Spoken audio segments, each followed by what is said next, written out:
Hello, hi, it's Adil bringing you a review of the FTSE 100 weekend analysis and trying to forecast exactly or trying to give some sort of guidance and potential scenarios of which price action can obviously materialize itself in the week ahead, given the fact that it's going to be September, 2014, start of the month. Hopefully some volume obviously picks up as well, given the fact that the summer doldrums are potentially coming to an end, and the market, from an intermarket analysis point of view, is indicated as being bearish thus far. Right, so let's go summarize the fundamentals. Fundamentals, geopolitics. I think that's in a nutshell. Especially with regards to David Cameron's speech on Friday, explaining how the terror alert had been been raised, and obviously the market is especially the UK is certainly under a significant terror threat, etc. Whether it be from ISIS, whether it be from other sources, etc. Obviously that's negative for the FTSE 100. Then obviously add in the fact that you've got a front in Iraq, you've got the Ukraine-Russian situation, as we already know. There was talk of an invasion, then he got downgraded to an incursion, and again over the weekend now there's talk about further sanctions. Mr. Obama talked about further sanctions, and the European Commission has obviously got together, and it's not looking good for Russia. Now, so Ukraine-Russia situation quite dire, especially with regards to Mr. What's his name again now? Mr. Pushenko. I honestly don't know. Let me just go back to my Twitter feed here. Ukraine situation very serious and may soon reach point of no return, European Commission President says. So obviously that's not a good tweet to be reading. Now, other than that, overall it's been relatively bearish. With regards to the market, let's just go back to BBC, see if there's anything out on BBC over the weekend. Iran slams a new round of US sanctions as invasion, say they violate nuclear deal. So that obviously is not good news. Italy is voted in as new foreign minister affairs, etc. Moscow promptly releases Ukrainian soldiers caught in Russia, while Kiev had paratroopers since Monday. Negotiations were difficult, but common sense prevailed. Russian military and paratroopers release. Ukraine releases paratroopers, etc., etc.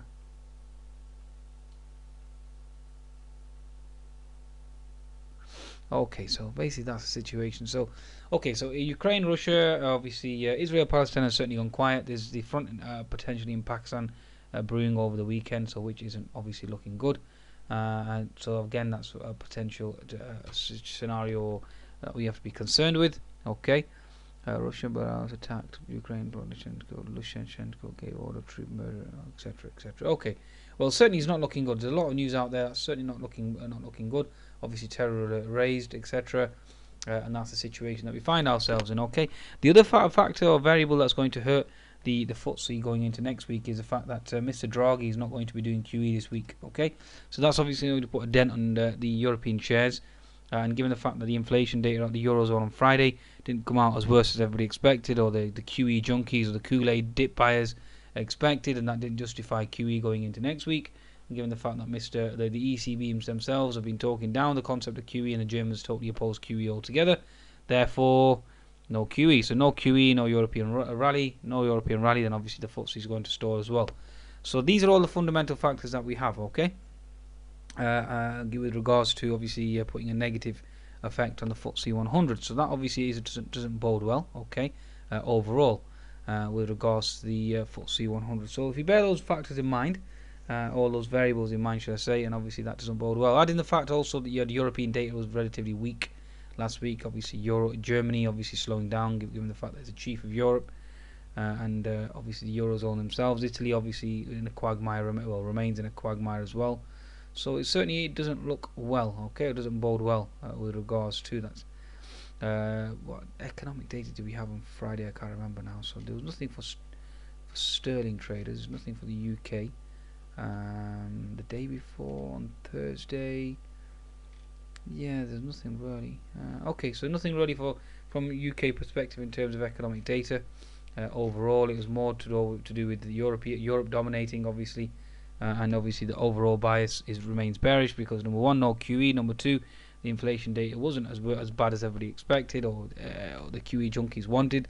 Therefore, obviously, QE is going to wait for now, especially given the fact that the ECB themselves, or an ECB member, said that the barrier is too high for QE. So, given the fact that there's no potential Draghi put, then obviously that certainly doesn't bode well. Adding the fact that you've got geopolitics and socioeconomic concerns, again, down we go. Okay, so that's the situation that we find ourselves in. So, with regards to the technicals, where exactly are we?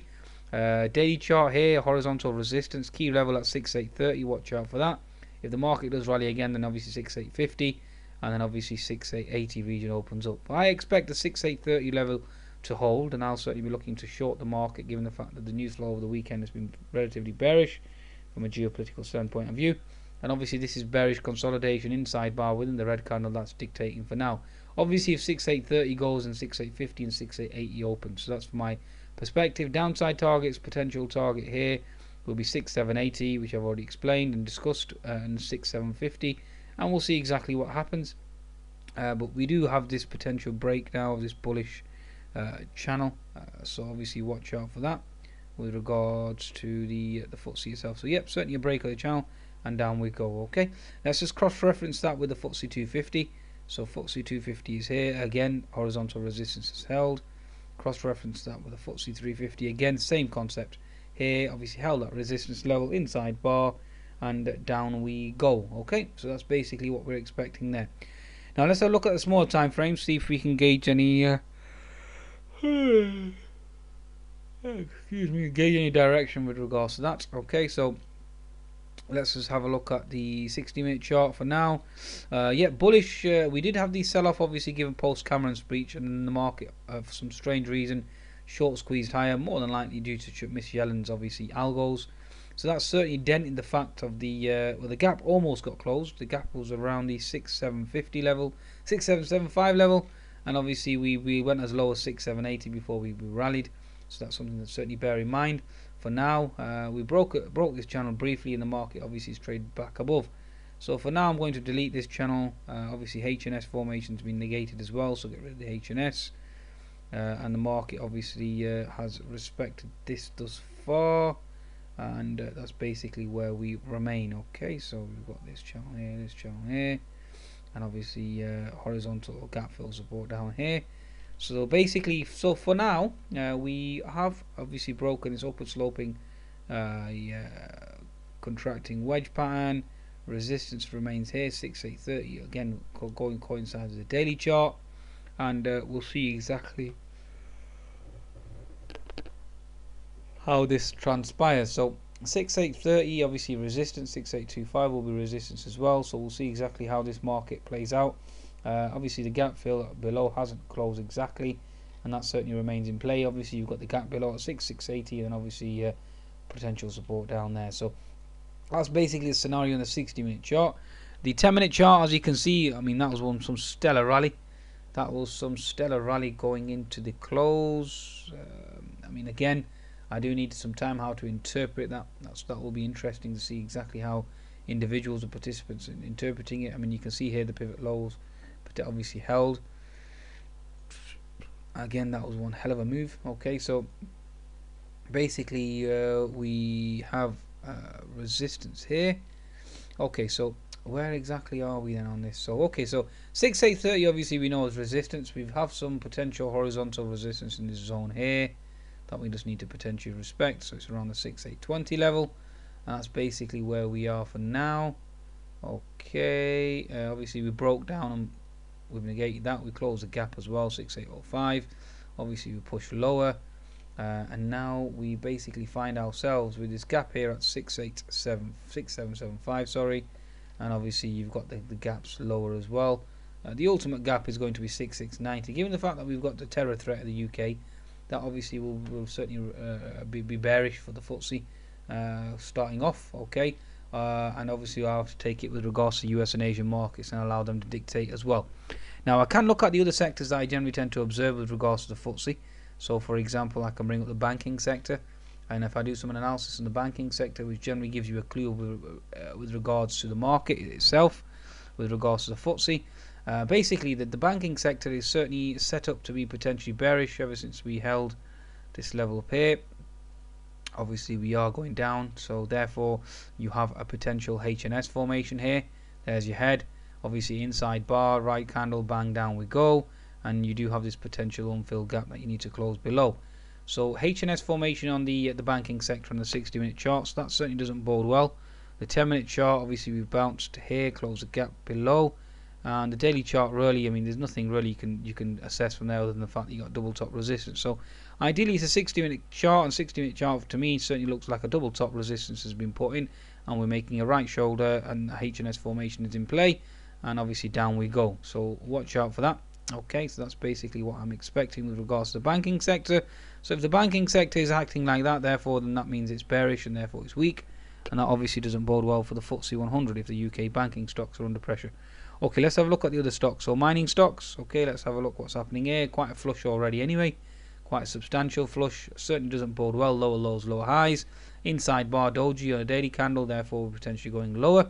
And given the fact that copper and iron are under pressure, then obviously doesn't bode well. So lower lows, lower highs. I can't see anything here. Obviously, if we do have any type of rally, then it will be capped by previous, obviously, support equals resistance. So certainly doesn't look good from that perspective. So you can certainly go lower there, and obviously that means lower FTSE. Oil stocks. Let's have a look what's happening with regards to the oil and gas. Okay, oil and gas at the moment, as you can see, again, horizontal resistance held here. The market failed to move higher. Obviously, we've got this inside bar again, and this looks as if it wants to certainly move lower. Okay, given the fact that we've put in a double top, triple top, quadruple top. Inside bar so far. Next move obviously potentially lower, potentially testing this support level down here. So obviously that doesn't bode well for the FTSE 100 if the mining oil and gas stocks obviously are into resistance. And as you can see here, certainly not exactly bullish for now. Okay, so again, go back to our 60-minute chart, and that'll be the key. And that obviously is holding that resistance. So again, doesn't exactly look bullish from my perspective, and I'd certainly be in the bearish camp there with regards to that. Okay. Tesco obviously profit warning on Friday, so that obviously doesn't bode well for the retail stocks. Okay, so general retail, high street, etc. And given the fact that we've got this potential H&S brewing now, so what does that indicate for the FTSE 100? It basically indicates the FTSE wants to go lower. Yes, given the fact that we've got an unfilled gap below, what does that bode? Obviously, forecast for the FTSE obviously bearish. And that's basically where we stand with regards to that. So obviously the gap needs to be filled tomorrow. Add in the geopolitics, add in Tesco obviously making a low. That doesn't bode well at all. Okay. Now let's go to another sector. See if we can do some more analysis. Really, it's the house builders that I'm interested in for now. Okay, so the house building stocks obviously doesn't bode well for that at all. Again, you can see quite a substantial sell-off on Friday. Certainly remains under pressure with regards to that. Obviously double top has held. If you look at your daily chart here, obviously it's not looking good, bearish engulfing candle, and obviously the 60-minute chart has sold off quite substantially.